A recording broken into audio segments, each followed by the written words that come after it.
आजकल लोगों में एक बीमारी फैल गई है और उस बीमारी का नाम एहसास कमतरी है।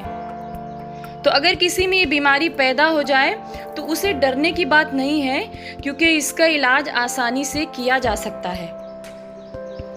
एहसास कमतरी में इंसान को अक्सर ये महसूस होने लगता है कि मुझे पीछे रखा गया, यानी मैं जिस चीज के लायक था वो मुझे नहीं मिला। तो अब ये बीमारी कई तरह से हो सकती है। जैसे कोई ये सोचे कि मुझे शक्ल सूरत अच्छी नहीं मिली, मुझे बीमारी में क्यों पैदा किया गया और मुझे औरों से कम दौलत मिली। तो ऐसी हजारों बातें हैं जिसकी वजह से उसके दिल में शिकवे पैदा हो जाते हैं, और फिर इस शिकवे का नतीजा ये होता है कि उस इंसान की फितरत में झुंझलाहट पैदा हो जाती है। धीरे धीरे बीमारी उसके अंदर इतनी ज्यादा घुस जाती है कि फिर वो लोगों से जलने लगता है और उसके अंदर मायूसी पैदा हो जाती है कि अब तो मुझसे कुछ काम हो ही नहीं सकता है। क्या आपको पता है, अगर हम गौर करें तो मालूम यही होता है कि हम एहसास कमतरी के शिकार नहीं, बल्कि हमें अपनी किस्मत से शिकायत हो जाती है। मतलब हमें खुदा के फैसले पर एतराज होने लगता है। तो मैं आपको बता दूं कि खुदा के किसी भी फैसले पर एतराज करना हम इंसानों के लिए किसी भी हाल में जायज नहीं है, क्योंकि खुदा ने हमारी और आपकी किस्मत में जो कुछ लिखा है वो हर हाल में हम सबके लिए बेहतर होता है। हर इंसान में अल्लाह कोई ना कोई खूबी रखता है।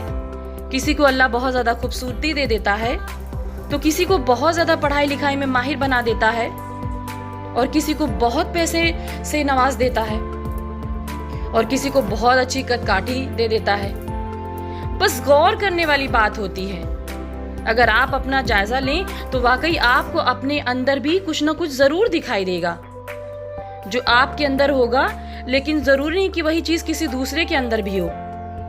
तो मायूस होने या फिर परेशान होने की कोई बात नहीं है। हर इंसान अपने आप में एक हीरे की तरह होता है। हर इंसान की अपनी एक कीमत होती है जो उसे औरों से अलग दिखाती है। तो अगर आप भी एहसास कमतरी के शिकार हैं तो परेशान होने के बजाय अल्लाह की उन नेमतों का शुक्र अदा करें जो आपके अंदर तो है, लेकिन दूसरे उससे महरूम हैं। आप गौर करिए उन तमाम चीजों पर जो आपकी जिंदगी में है, और खुद को समझाते रहें कि जो कुछ भी मेरे अंदर है वही मेरे लिए बेहतर है। जब इस तरह की आदतें आप अपने अंदर लाएंगे तो यकीन मानिए धीरे धीरे आप इस बीमारी से आजाद हो जाएंगे। और अगर आपने अपनी इस बीमारी को दूर नहीं किया तो आप जिंदगी में कभी कुछ भी नहीं कर पाएंगे।